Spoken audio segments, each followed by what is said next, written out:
आज के वीडियो में हम समझेंगे कि शेयर को बाय करना आखिर क्या होता है। स्टॉक मार्केट में लाखों करोड़ों इन्वेस्टर होते हैं जो डेली स्टॉक को ट्रेड करते हैं या फिर इन्वेस्टिंग के लिए पैसा लगाते हैं, लेकिन उनमें से कुछ ही लोग होते हैं जो अच्छा पैसा बना पाते हैं, या फिर आप कह सकते हैं 5 to 10% investor he stock market में अच्छा पैसा बना सकते हैं या फिर बना पाते हैं।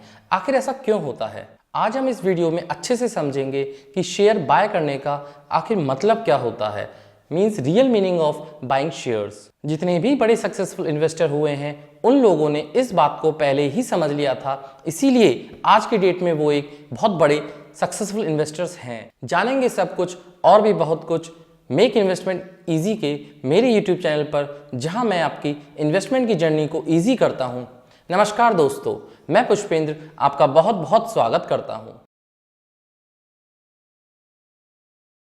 आइए आज हम समझते हैं कि शेयर्स को बाय करने का असली मतलब क्या होता है, मतलब real meaning of buying shares. दोस्तों, स्टॉक मार्केट एक ऐसा प्लेटफॉर्म है जहां पर कंपनीज अपनी ज़रूरतों के हिसाब से लोगों से पैसा वसूल करती है या फिर लोगों को पैसा देने के लिए मजबूर करती है और अपने शेयर्स को बेचती है।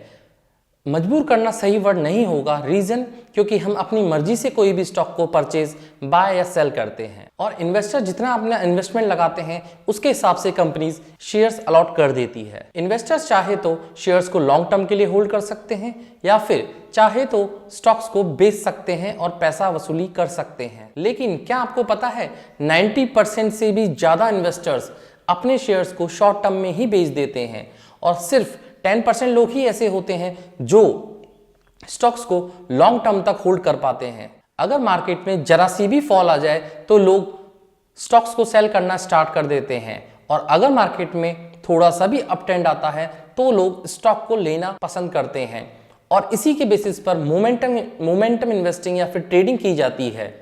आप खुद सोचिए, क्या कोई बिजनेस एक रात में या फिर एक दिन में ऊपर या नीचे हो सकता है?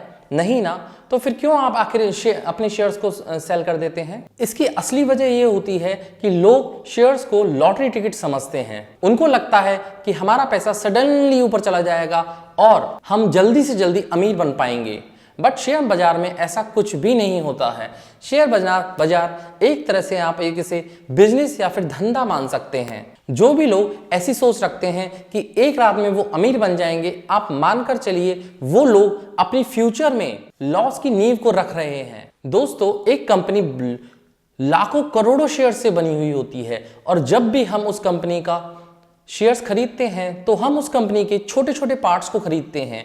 मींस आप ये मानकर चलिए आप कंपनी की छोटी छोटी हिस्सेदारी को खरीदते हैं। उस कंपनी के हम छोटे से एक ओनर बनकर बाहर आते हैं या फिर एक ओनर बन जाते हैं। यहाँ पर मैं एग्जांपल लेना चाहूँगा और ये कोई भी बाइंग या सेलिंग रिकमेंडेशन नहीं है। प्लीज़ इसे सिर्फ एजुकेशन पर्पस के लिए मानिएगा, क्योंकि आजकल सेबी काफ़ी स्ट्रिक्ट हो गई है इस चीज़ को लेकर। मैं सिर्फ आपको यहाँ पर सिखाना चाहता हूँ इन्वेस्टिंग कैसे करें या फिर इन्वेस्टिंग कैसे की जाती है, स्टॉक पिकिंग कैसे की जाती है, इसलिए मैं ये एग्जाम्पल लेता हूँ। चलिए समझते हैं। एग्जाम्पल के लिए हमने रिलायंस के 100 शेयर लिए। इसका मतलब ये है कि हमने रिलायंस के 100 छोटे छोटे शेयर्स या फिर 100 छोटे छोटे पार्ट्स को खरीद लिया। इस तरह से हम एक रिलायंस के ओनर, छोटे रूप में ही सही लेकिन ओनर बन जाते हैं। आप इसको ऐसे भी समझ सकते हैं कि हम छोटी रिलायंस कंपनी के मालिक बन गए हैं, जिसके इक्विटी शेयर्स की वैल्यू या फिर जिसके total number of equity shares 100 हैं। अगर रिलायंस लिमिटेड का ईपीएस 12 रुपए है तो हमारी 100 शेयर वाली छोटी रिलायंस कंपनी का ईपीएस 12 × 100 इक्वल्स टू 1200 रुपए होगा।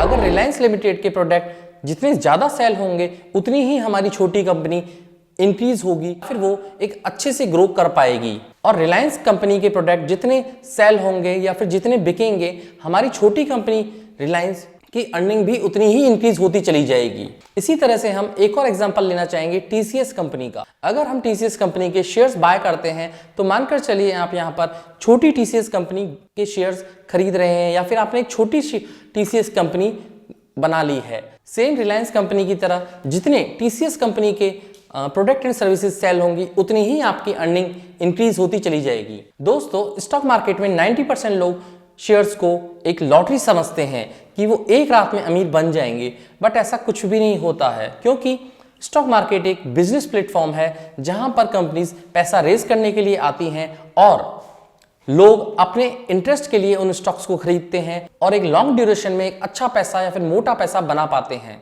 19% लोग क्या करते हैं, जब स्टॉक की प्राइस अप जा रही होती है तब वो उस शेयर को खरीदना पसंद करते हैं और जैसे ही स्टॉक की प्राइस लो जा रही होती है वैसे ही वो स्टॉक को सेल करना पसंद करते हैं, जबकि उस बिजनेस में कोई भी डिफरेंसेस नहीं आए होते हैं, ना ही उस बिजनेस का कोई क्वार्टरली रिजल्ट आया होता है, ना ही कोई एनुअल रिपोर्ट आई होती है, ना ही कोई प्रमोटर्स की मीटिंग होती है और ना ही कोई ऐसी कोई स्कीम आती है कंपनी में। 10% से भी कम लोग स्टॉक मार्केट को एक बिजनेस प्लेटफॉर्म समझते हैं और जो शेयर बाजार को एक बिजनेस की तरह लेता है वो उसमें कभी भी फेल नहीं होता है और इन द लॉन्ग रन वो हमेशा सक्सेसफुल इन्वेस्टर बन पाता है।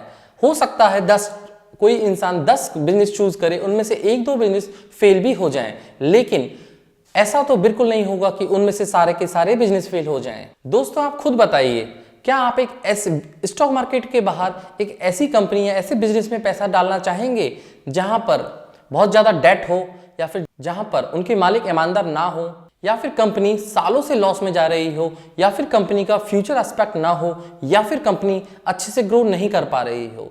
आप खुद ही बताइए, आपका कमाया हुआ मेहनत का पैसा क्या आप ऐसी कंपनी में डालना चाहेंगे? नहीं ना, मैं भी नहीं। मैं भी क्यों डालूंगा आखिर? हम बिल्कुल भी ऐसी कंपनी में पैसा नहीं डालेंगे जहां पर कोई लीगल केसेस चल रहे हो या फिर प्रॉब्लम क्रिएट हो रही हो या फिर उस बिजनेस का हमें फ्यूचर नहीं दिख रहा हो। और जबकि हम स्टॉक मार्केट में ऐसा ही करते हैं, किसी भी स्टॉक को इजीली बाय कर लेते हैं बिना कुछ समझे, बिना कुछ सोचे या फिर बिना कुछ उसके बारे में पढ़े, क्योंकि हम स्टॉक्स को बाय करना या फिर शेयर्स को बाय करना बिल्कुल भी बिजनेस की तरह नहीं समझते हैं।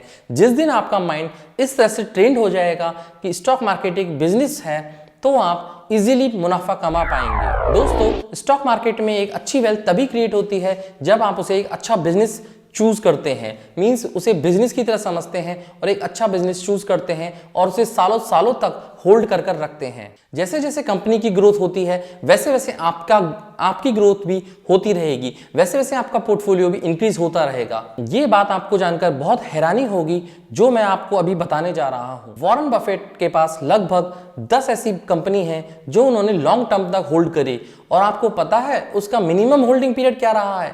मिनिमम होल्डिंग पीरियड किसी भी 10 कंपनियों में से 7 साल रहा है। और आप यकीन मानिए उन 10 कंपनीज में से 3 कंपनी ऐसी थी जिनका होल्डिंग पीरियड 25 ईयर्स से भी ज्यादा हो गया है, जिसका नाम आपने सुना ही होगा, कोको कोला, एप्पल, और भी एक कंपनी है मुझे नाम याद नहीं आ रहा है अभी। आइए अब हम समझते हैं कैसे बड़े बड़े इन्वेस्टर्स शेयर्स को एक बिजनेस का पार्ट समझकर खरीदते हैं और लंबे समय में मोटा पैसा बनाते हैं या फिर अच्छी वेल्थ क्रिएट कर पाते हैं। दोस्तों जब हम ईपीएस को कंपनी के पीई से मल्टीप्लाई करते हैं तो वहां पर निकल के आती है करंट मार्केट प्राइस। इसका मतलब स्टॉक की प्राइस पीई और ईपीएस से डायरेक्टली प्रोपोर्शनल है। जब भी स्टॉक का पीई या फिर ईपीएस इंक्रीज होगा तो स्टॉक की प्राइस इंक्रीज होगी ही होगी। और पी रेशो और ईपीएस के बारे में मैं डिटेल से पिछले वीडियो में समझा चुका हूं, आप प्लीज उन्हें जाकर देख लीजिएगा, जिससे होगा ये कि आपको समझ में आ जाएगा पी रेशो और ईपीएस क्या होती हैं। सपोज कीजिए किसी एबीसी लिमिटेड कंपनी का ईपीएस है 12 रुपीज और पीई है 15 रुपीज। अब यहाँ पर स्टॉक की प्राइस हो जाएगी 15 × 12 इक्वल्स टू 180 रुपीज। एक साल बाद सेम कंपनी का ईपीएस इंक्रीज हो जाता है 15 रुपीज और पीई रहता है 15 रुपीज, तो यहाँ पर स्टॉक की प्राइस हो जाएगी 225 रुपीज। तो यहाँ पर आपने देखा 180 रुपीज से 225 रुपीज मीन्स 45 रुपीज कैसे स्टॉक बढ़ गया। और यहाँ पर लगभग एक साल में कंपनी ने 25% से CAGR से रिटर्न दिया। तो दोस्तों जितने भी लॉन्ग टर्म इन्वेस्टर्स होते हैं या फिर बड़े बड़े इन्वेस्टर्स होते हैं वो इसे अच्छे से समझते हैं और ऐसी कंपनियों में वो इन्वेस्ट करते हैं जो ग्रोथ कर पाती हैं। मिनिमम अगर आप 7 ईयर की होल्डिंग रखते हैं तो आप मानकर चलिए आपका लॉस बहुत कम हो जाएगा। किसी भी स्टॉक में 7 ईयर की होल्डिंग रखना आपका लॉस बहुत कम करा देता है। दोस्तों जब भी हम किसी कंपनी का एनालिसिस करते हैं तो उसकी फाइनेंशियल्स, हेल्थ और मैनेजमेंट को अच्छे से परखते हैं। उसका रीजन ये है अगर मैनेजमेंट ही अच्छा नहीं होगा तो बुरे वक्त में वो कंपनी को छोड़कर भाग जाएगा और फाइनेंशियल्स ही अच्छे नहीं होंगे तो चाहे कितना भी अच्छा मैनेजमेंट हो जाए वो कंपनी सर्वाइव नहीं कर पाएगी। दोस्तों हम कंपनी के पार्टनर्स हैं, ना कि कंपनी हमारे लिए एक लॉटरी टिकट की तरह है। हमें हमेशा ये देखना चाहिए डेट टू इक्विटी रेशो 0.5 से नीचे होना चाहिए। ऐसा वॉरेन बफेट भी कहते हैं। लेकिन इंडिया के केस में, क्योंकि इंडिया एक ग्रोइंग कंट्री है या फिर इंडिया एक इमर्जिंग इकोनॉमी है, तो उसमें हम मान के चलते हैं कि हमारा डेट टू इक्विटी रेशियो किसी भी कंपनी का 1 से तो नीचे होना ही चाहिए, और जितना ये कम होता है उतना अच्छा माना जाता है।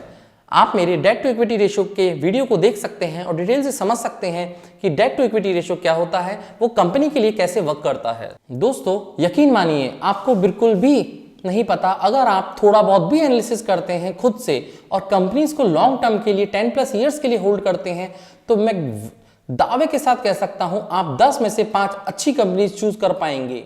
मेन बात स्टॉक मार्केट में होती है अपने माइंड को ट्रेन करना, क्योंकि हम जब तक अपने माइंड को ट्रेन नहीं कर पाएंगे तब तक हम मार्केट को रेगुलर देखेंगे और उसे एक बिजनेस की तरह नहीं, लॉटरी टिकट की तरह समझेंगे।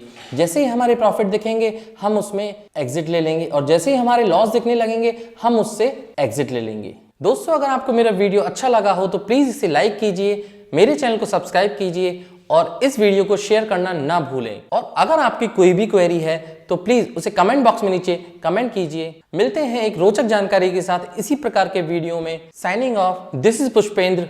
Happy investing.